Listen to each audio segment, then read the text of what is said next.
하나님께서 오늘 우리에게 주신 말씀은 창세기 32장 1절에서 12절까지입니다. 하나님 말씀 받들어 읽도록 하겠습니다. 야곱 역시 자기 길을 계속해서 갔는데 하나님의 천사들이 그에게 나타났습니다. 야곱이 그들을 보고 이것은 하나님의 군대다라고 말하며 그것을 마하나임이라고 불렀습니다. 야곱이 예돔 지방 세일 땅에 있는 형 에서에게 자기 앞서 심부름꾼들을 보내면서 그들에게 명령했습니다. 너희는 내 주인 에서 형님께 이렇게 말씀드려라. 어르신의 종 야곱이 이 말씀을 전하라고 하셨습니다. 제가 라반과 함께 지내며 지금까지 머물렀습니다. 제게는 소와 나귀와 양과 염소와 남녀 종들이 있습니다. 형님께서 너그러운 사랑을 보여주시기를 바라며 제가 제 주인이신 형님께 이렇게 소식을 전하는 것입니다. 라고 말이다. 심부름꾼들이 야곱에게 돌아와 말했습니다. 저희가 주인 어른의 형님께 갔는데 지금 그분이 주인 어른을 만나러 오시는 중입니다. 400명이나 되는 사람들을 거느리시고 함께 오고 계십니다. 야곱은 너무 두렵고 마음이 괴로워서 자기와 함께한 사람들과 양떼와 소떼와 낙타들을 두 무리로 나누었습니다. 그는 만약 에서 형이 와서 한 무리를 공격하면 남은 진영은 달아나도록 해야겠다라고 생각한 것입니다. 야곱은 기도했습니다. 오, 제 할아버지 아브라함의 하나님, 제 아버지 이삭의 하나님 여호와여, 제게 내 고향, 내 친척에게로 돌아가라. 그러면 내가 내게 은혜를 베풀어 줄 것이다. 라고 말씀하지 않으셨습니까? 저는 주께서 주의 종에게 베풀어 주신 그 모든 자비하심과 신실하심을 감히 받을 자격이 없는 사람입니다. 제가 지팡이 하나만을 갖고 이 요단강을 건넜지만 이제는 이렇게 두 무리나 이루었습니다. 저를 제 형의 손, 곧 에서 형의 손에서 구원해 주소서. 그가 와서 저와 제 처자식들을 공격할까 두렵습니다. 그러나 주께서는 내가 분명히 내게 은혜를 베풀어 내 자손이 바다의 모래처럼 셀 수 없이 많아지게 하겠다라고 말씀하셨습니다. 아멘. 오늘 본문은 라반의 언약 이후에 이제 야곱이 이제 고향길로 이제 계속해서 가는 장면의 시작이 이루고 있습니다. 그 가는 길 가운데에 천사가 나타나서 하나님의 군대라고 야곱은 이제 이야기를 합니다. 그 하나님의 군대가 이제 마하나임이라고 하죠. 이를 보고 야곱은 어떠한 생각이 들었을까요? 하나님께서 나와 함께하고 계시구나.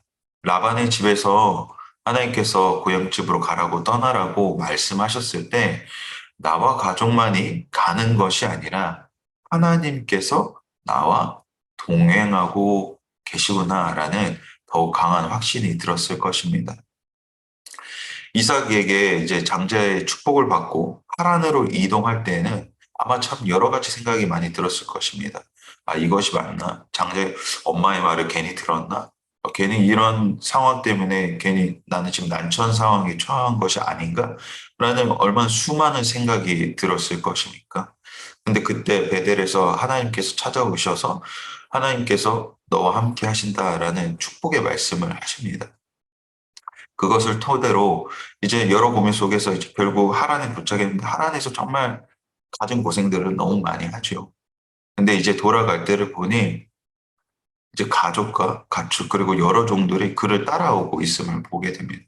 그것은 하나님께서 그와 함께 하심으로 또 하나님의 군대가 그와 함께 하심으로 그의 여정을 지켜주고 계신다라는 것이죠. 그렇기에 우리가 전 장에서도 보았듯이 라반이 그를 공격하러 그를 죽이려 장인이 사위를 죽인다는 참 특별한 상황이지 않겠습니까? 그런데 그런 위험한 상황 가운데서도 하나님께서 라반에게 찾아가시사 야곱에게 어떤 위해도 못 가게 하시는 그런 모습을 보면서 하나님께서 정말 야곱을 보호하시는 하나님께서 그 군대에 그를 세워서 그를 보호하시는 그런 장면들을 이제 보게 되는 것 같습니다. 그런 거를 통하여 야곱은 더욱 강한 확신 속에서 발걸음을 계속해서 옮겼던 것이 아닐까 라는 생각이 들게 합니다. 그렇기에 사실 어떻게 보면 야곱은 에돔을 들리지 않고 에서를 만나지 않고 멀리 돌아갈 수도 있었습니다. 근데 그런 20년이 아무리 지났어도 감정이 남아 있을 수도 있고 에서가 혹시나 하는 여러 가지의 생각들이 있었을 텐데 계속해서 그 담대하게 에돔의 땅으로 이제 들어가는 장면이 이제 3절에서 6절, 5절까지의 내용입니다. 3절에서 5절 저희가 함께 다시 한번 읽도록 하겠습니다. 야곱이 에돔 지방 세일 땅에 있는 형 에서에게 자기 앞서 심부름꾼들을 보내면서 그들에게 명령했습니다. 너희는 내 주인에서 형님께 이렇게 말씀드려라. 어르신의 종 야곱이 이 말씀을 전하라고 하셨습니다.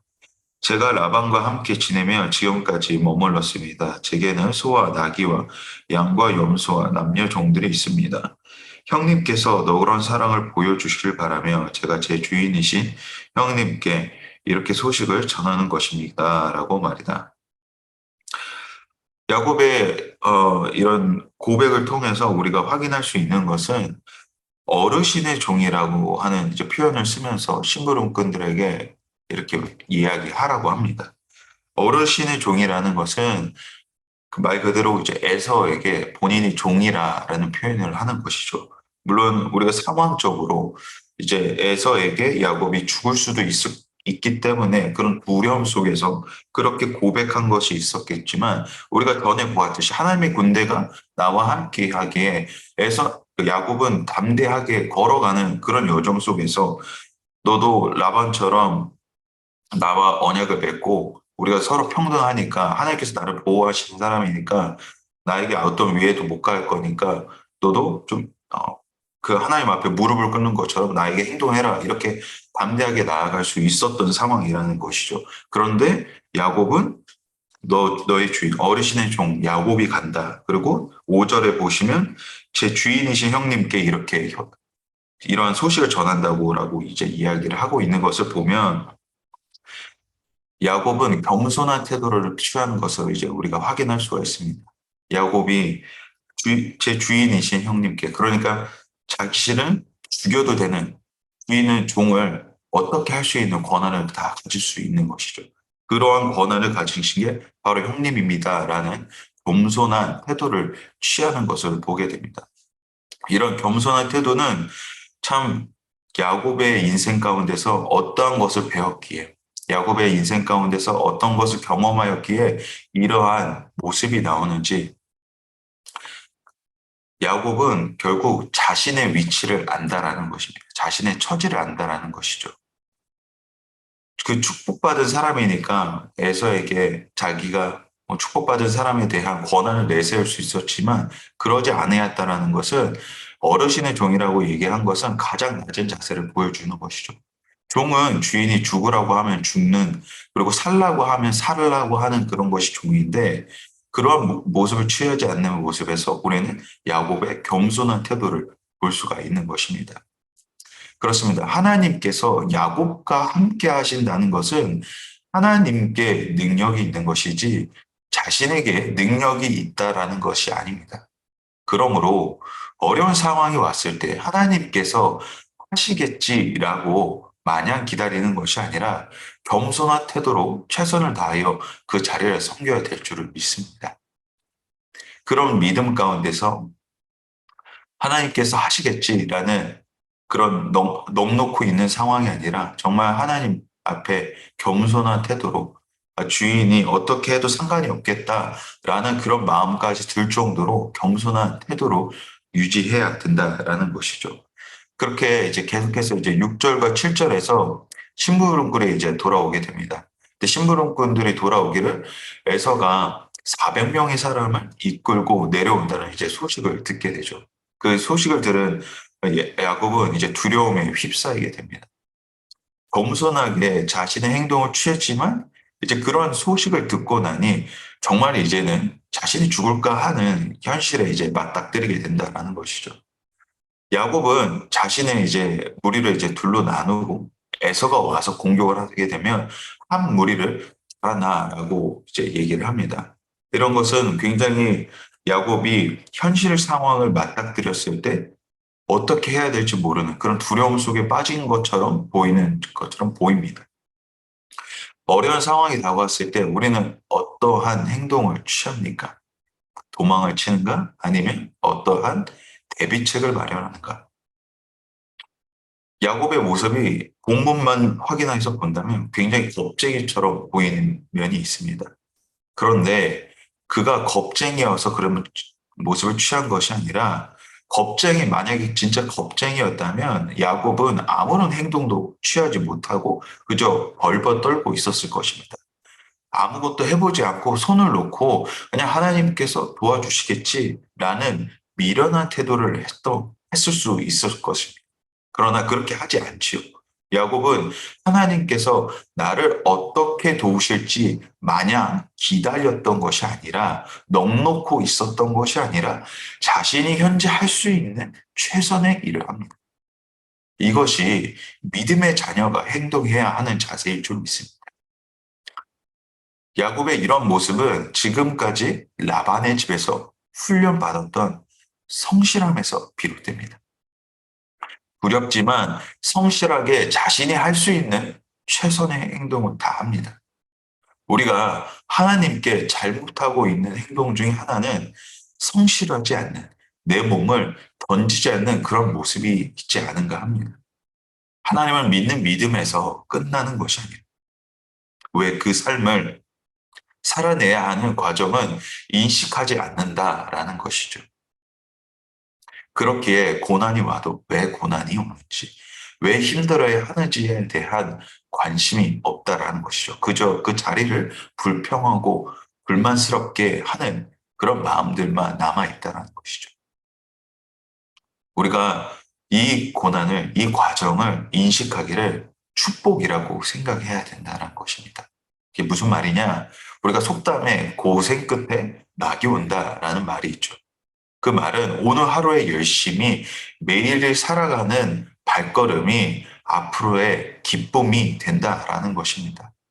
그 고생을 해봐야지 나중에 그 경험이 우리에게 정말 좋은 은혜가 됐다라는 것을, 아, 그때 그랬었지. 아, 그때 그렇게 했더니 이런 지금 우리의 삶의 모습들이 나타난다는 것이죠. 오늘을 믿음 가운데 성장해 나가야 주님 다시 오실 때 우리가 정말 열심히 했다. 정말 최선을 다했다. 라고 주님께 고백할 수 있는 것이 아니겠습니까?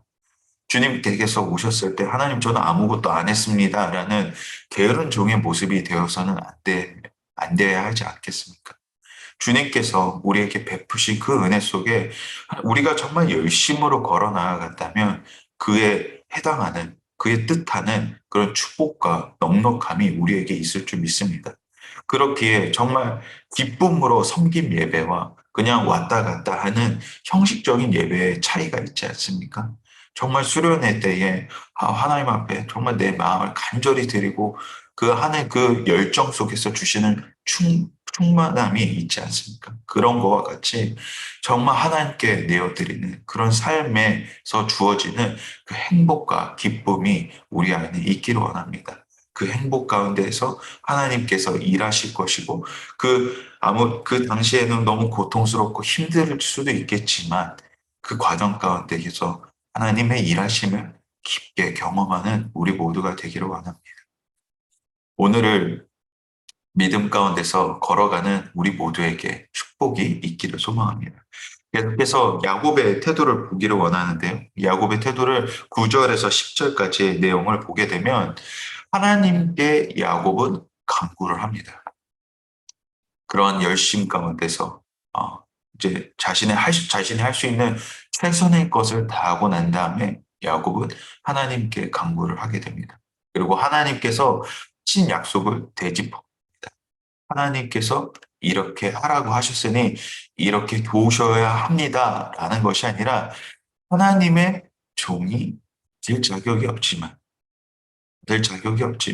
10절에 아무런 것도 받을 자격이 없지만 하나님의 선하심으로 이렇게 무리가 두 개로 나눠질 정도로 성장했음을 먼저 고백한다는 것이죠.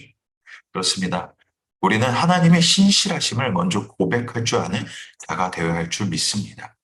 열심으로 행한 다음에 우리가 하나님께 간구해야 할 것은 하나님 제가 이 정도 했으니까 이렇게 해주십시오라고 하는 것이 아니라 하나님, 하나님께서 지금까지 나에게 크고 놀라운 일들을 베푸셨음을 기억합니다.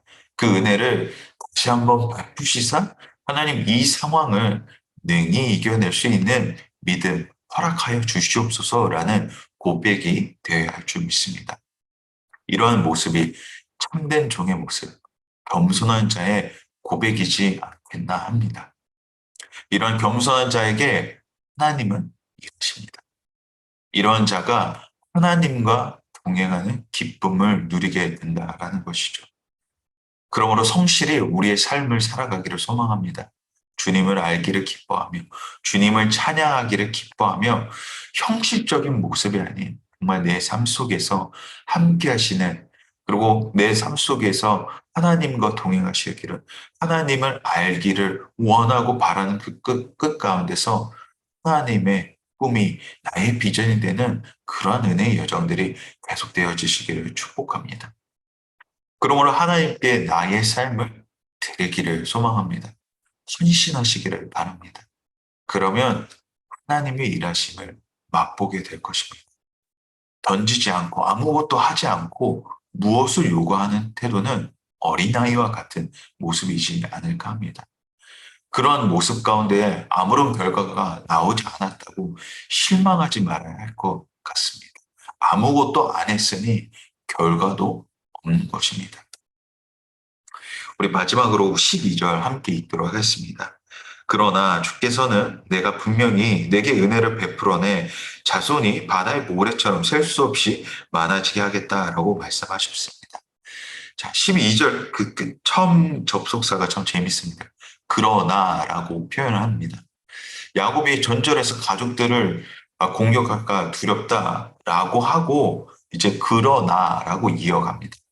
이것은 어떠한 의미입니까?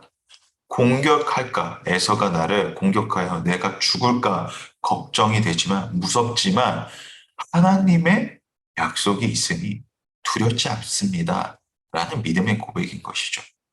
그렇습니다. 시험과 환난이 다가올 때 또는 내가 이해하지 못하는 상황이 다가올 때 우리는 아멘으로 화답할 수 있을까라는 나도 그렇게 믿습니다. 라는 고백을 할 수 있을까? 라는 의문이 생깁니다.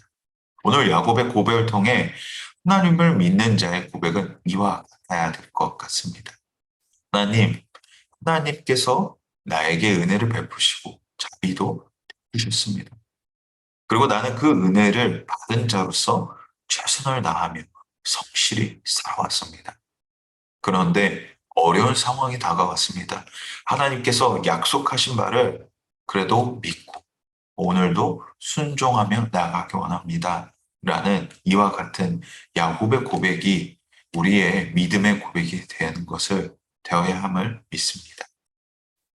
이것이 야곱이 어떻게 보면 라반의 집에서 20년 동안 머무르며 하나님의 백성으로 이스라엘로 훈련되어져 가는 과정이었을까 합니다. 야곱의 고백 같은 태도가 오늘 우리 안에 있기를 소망합니다. 오늘 하루 하나님의 은혜에 감사하며 주어진 나의 삶의 자리에서 최선을 다하고 때로 무너질 때마다 때로 넘어질 때마다 하나님께서 선하신 길로 계속해서 인도하시고 계시구나. 그러한 믿음으로 아멘으로 답하는 우리 모두가 되기를 소망합니다. 그 믿음 가운데 하나님과 동행함을 누리며 더 이상 실패하지 않는 인생. 주님을 믿는다는 기쁨이 무엇입니까? 실패하지 않는 인생으로 우리를 인도하고 계신다는 것이죠. 그 구원의 여정까지 우리가 어느 길로 우리가 계속해서 치우쳐 갈지라도 하나님께서 나를 붙드시고 만들어 가시는 과정 속에 있음을 믿고 나아가는 우리 모두가 되기를 주님의 이름으로 축복합니다. 우리 시간 함께 기도하기 원합니다. 함께 기도하실 때에 하나님께서 베푸신 은혜를 날마다 기억하고 감사하며 나아가게 하여 주시옵소서. 교만한 마음으로 하나님의 말씀보다 앞서지 않게 하시고 잠잠히 기다리며 하나님의 궁휼하심 아래 우리가 속해 있음을 알고 매일의 겸손함으로 매일의 낮은 자세로 성실하게 하나님의 뜻을 구하는 우리 모두가 되게 하여 주시옵소서라고 우리 함께 이 시간 기도하며 나아가도록 하겠습니다. 기도합니다.